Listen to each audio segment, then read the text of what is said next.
Hello, everybody. I'm Jim Noble, and welcome once again to Inside Wofford Basketball with head coach Dwight Perry, sponsored by Yokohama. Getting down there, man. It's you can see the light at the end of the tunnel. We're already into the second half of conference play. The Terriers doing what they do. Some tight games, some bumps in the road, but all in all, Dwight, you're sitting tied for fourth in the conference right now, and it's a grind. These are the dog days of the season sometimes, but it seems like the team's coming through it okay. Yeah, I think perspective is key. To your point, I think this time of year, we talked about it as a team yesterday. Coach Murphy brought up a good point, right? There's 3 weeks left in the season. We have about 6 regular season games left. And I think it's easy to, when you see the light at the end of the tunnel, like you said, to kind of view it as the dog days, to kind of just try to obviously put your time in practice, be ready for games. But I think as on one hand, there's only 3 weeks left. Mm-hmm. On the other hand, 3 weeks is still plenty of time to continue to get better. And I think teams that approach it that way, we talked about it as a team, okay teams, good teams, average teams, they view practice as practice and games as games. But I think the teams that truly try to get better and the players that truly try to get better, they view every single day as an opportunity. And so practice, games, they're one and the same. And I think for us, we have 3 weeks of the season left, 6 games. There's still a lot of opportunity for us to get better. Our guys have gotten better. As a team, we've gotten better, and we have to continue with that mindset. So since we last had a show, the Terriers have gone 2-2 over the last 4 games. We'll break down those games. Look ahead to an interesting stretch coming up, 3 of the next 4 on the road for Wofford. And talk about the Wofford freshmen. Are they indeed freshmen anymore? After playing 25 games already. It's all coming up ahead here on Inside Wofford Basketball.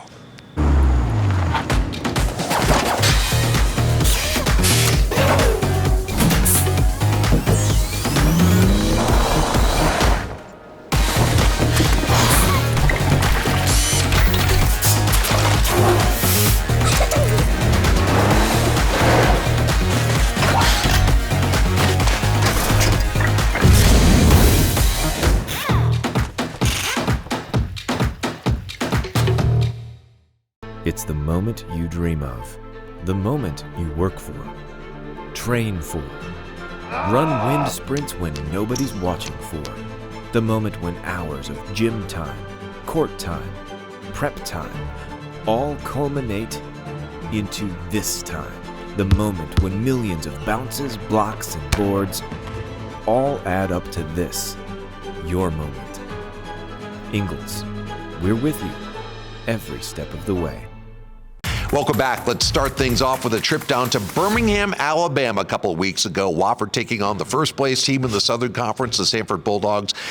Coach, that's a hard system to replicate. You know what the Bulldogs are going to throw at you with their full court pressure, with their fast pace. And I watched the practice before you left for Birmingham, and you tried to simulate that. But that's easier said than done, isn't it? It is. They're obviously a really good team. Their record, them sitting in first place right now, that's not by accident. They do a really good job. They're well coached. They have really good players. I think for us, again, every single game we go into, there's definitely areas of both sides, offensively and defensively, we feel like we can exploit. And there's obviously areas on both sides of the ball that we feel like there's areas of concern. And I think all in all, we did a pretty good job. We obviously shot the ball well. We scored the ball well. I thought we guarded at key points. There was definitely times, especially in the latter part of the second half, where I felt like we kind of let them get, some good looks that we would have preferred them not to have. Obviously, when you're playing Sanford, right, the turnover game, right, the turnover margin's huge, to your point of preparing for that. I thought overall we did a good job. There was probably about 2-3 minute pockets, once in the first half, once in the second half, where I think we deviated a little too much. And obviously playing a really good team, especially on the road, those 5 to 6 minutes can definitely cost you.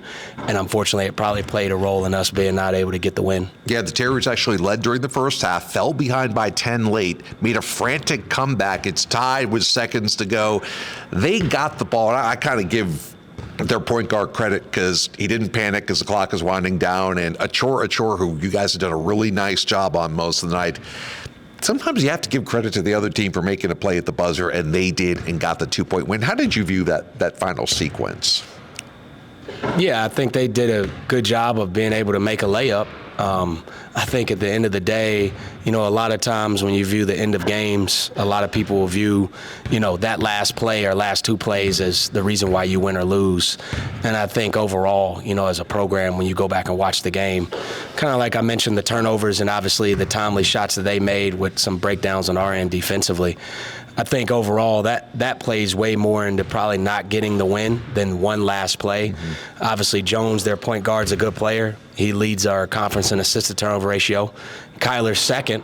And obviously, he does a really good job of being able to make good plays and take care of the ball. But overall, was really proud of our guys' fight, getting down late in the second half. We could have just packed it in, but I thought our team showed great fight and resolve to come back and tie the game with about 30 seconds left on Corey's three. Mm-hmm. Dylan Bailey had 14, Chase Cormier for 15, and then obviously the 2-point loss down in Birmingham. And then you come home and another rematch. I guess the rematch has really started after going through the conference once. You're home against Western Carolina. I love the chess match between you and Justin Gray as this game developed. It was back and forth. I don't think anybody ever led by double digits. Western Carolina's got Vontarius Woolbright, who's going to get it's probably going to be the player of the year of the conference. But that game was a grinding battle, and you and Gray making moves. I kind of talk about in the moment what it's like to coach in a game like that, because it was fun to watch. Yeah, I think it's two really good teams with a lot of talented players on both sides. Obviously, Coach Gray's done a really good job with his program. That's not a hard place to accumulate talent and stack wins, and he's done that. And I think anytime us in Western Carolina have played here recently, it always seems to come down to the very end. And so at the end of the day, as both of us obviously are pretty good at coaching, as we all know, at the end of the game, it's going to come down to players making plays. And I thought we did a really good job, like you said, of taking a couple of their blows. We threw a couple punches as well, and we were able to get a couple buckets at the end, and then Kyler was able to get a big timely stop on Woolbright, the last possession of the game, to secure the victory. Yeah, that was a huge play, obviously. Corey Tripp, though, once again, got the game-tying bucket in regulation, the game-winning points in overtime. Here's Corey after the big win over Western Carolina. There was a lot of peaks in this game, a lot of valleys in this game. How do you keep yourself level? Stay mentally tough. We preach it every day, and when you practice that every day, it gets put into play like that, and success happens, and that's what happened. Is it easier to not let the game get away from you when there's 14 lead changes, 12 ties, and neither team leads by more than 7 points? Yes, and when the momentum's up and down like that, it is very easy, but credit to our guys that come out and just, like you said, stay level-headed, and that's what we did, and that's a big part of this win. You're true blue, up before the sun. The men and women we count on every day. And you count on your Carolina Ford dealers, so you can be ready for what's next. Stay focused and connected. Help inspire a generation. And when you need us most, we're here for you. Get 1.9% financing for 72 months with up to $4,150 package savings on select Ford trucks, only at your Carolina Ford dealer.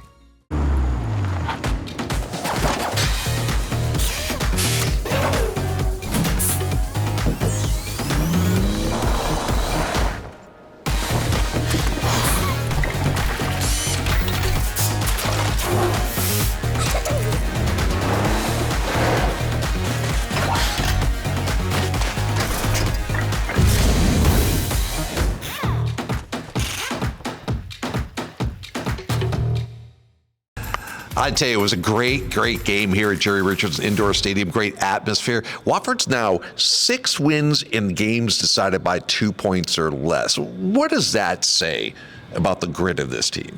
It shows our team has a lot of toughness. We definitely have a lot of resolve, a lot of fight.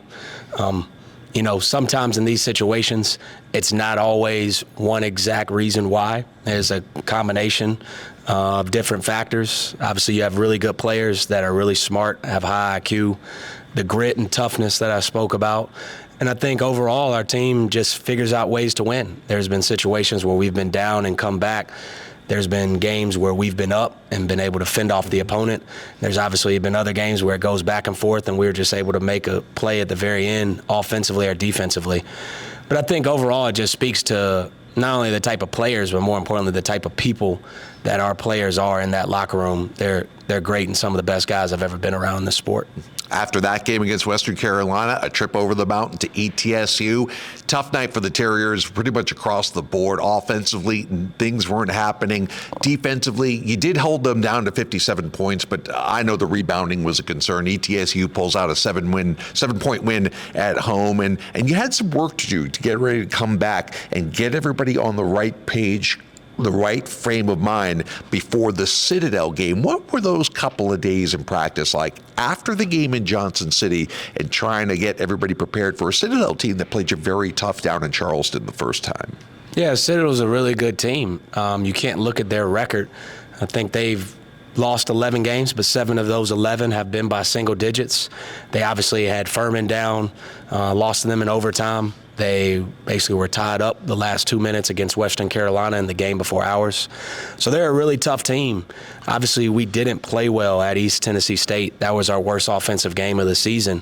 Obviously, credit to them. They do a good job. But if I'm being really honest, I thought that was a lot of us, not doing what we were capable of doing. And on the defensive end, it's one of our best games of making them miss, but our worst game of being able to secure the rebound. So all the work that went into being able to make a team miss was basically negated by our lack of rebounding.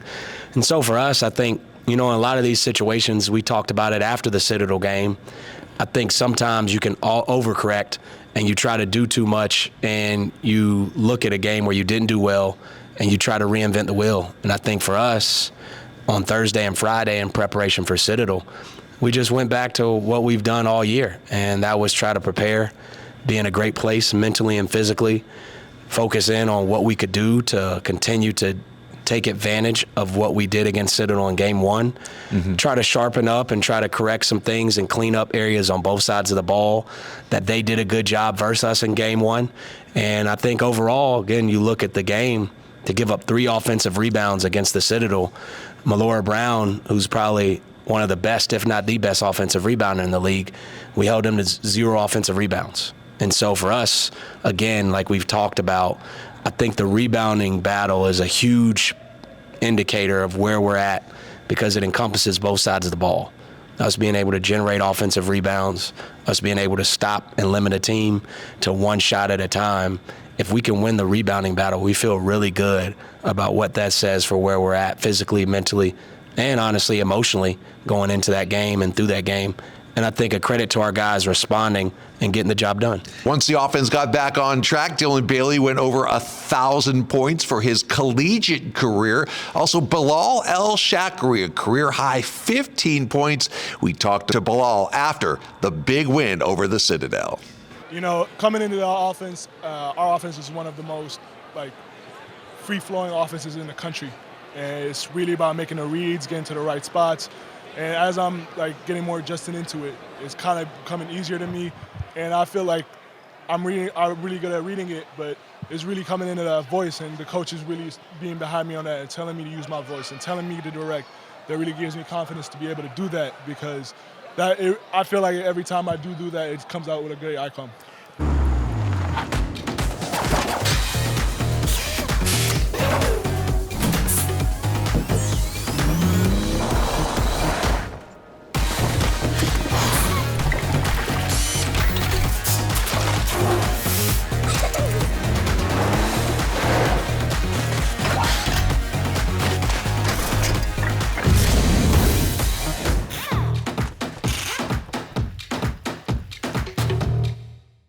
It's the moment you dream of, the moment you work for, train for, run wind sprints when nobody's watching for, the moment when hours of gym time, court time, prep time, all culminate into this time, the moment when millions of bounces, blocks, and boards all add up to this, your moment.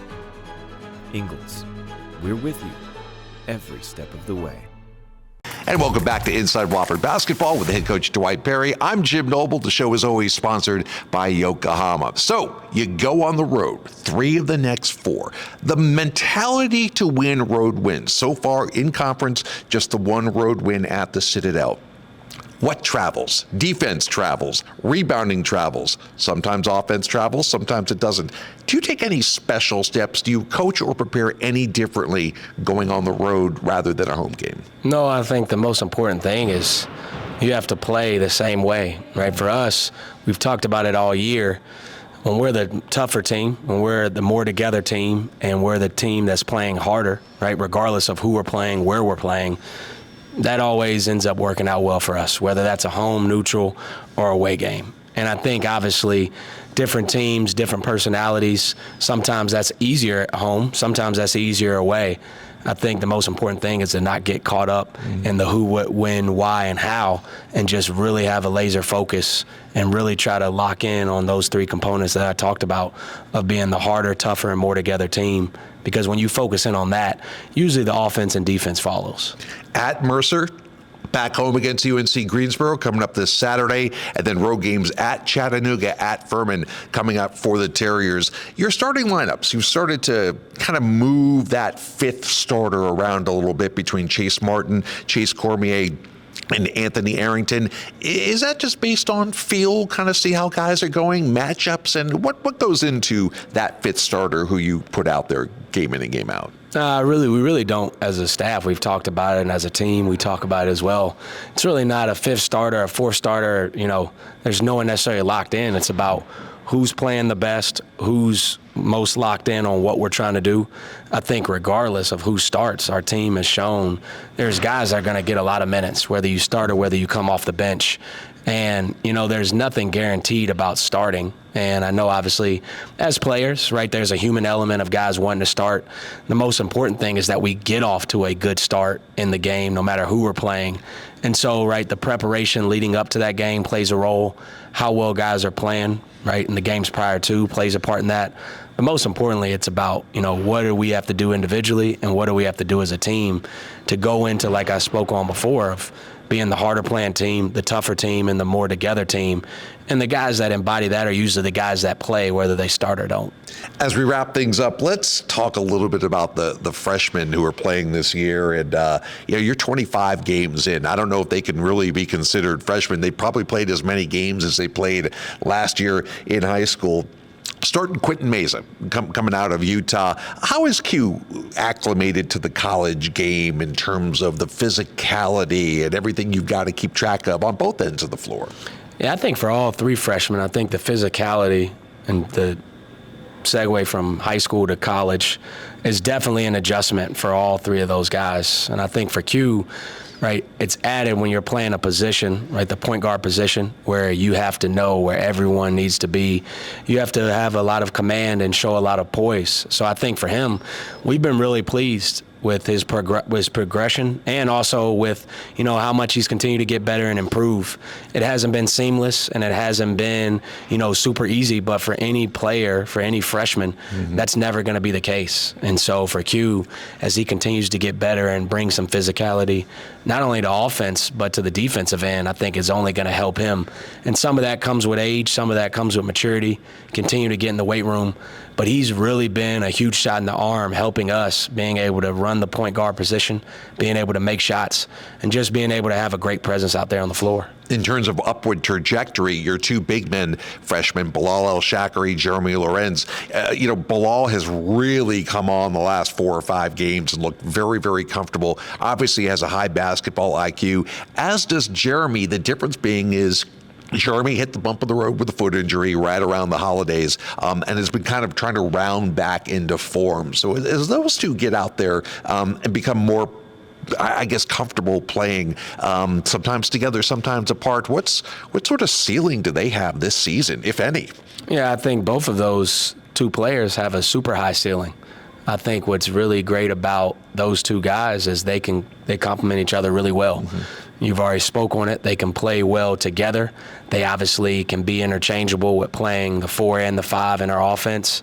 And so for them, I think they've shown tremendous growth in their game. I think both of those kids, similar to Quentin, they're great human beings. They're great kids. They do a great job in the classroom. They're great around the Wofford community.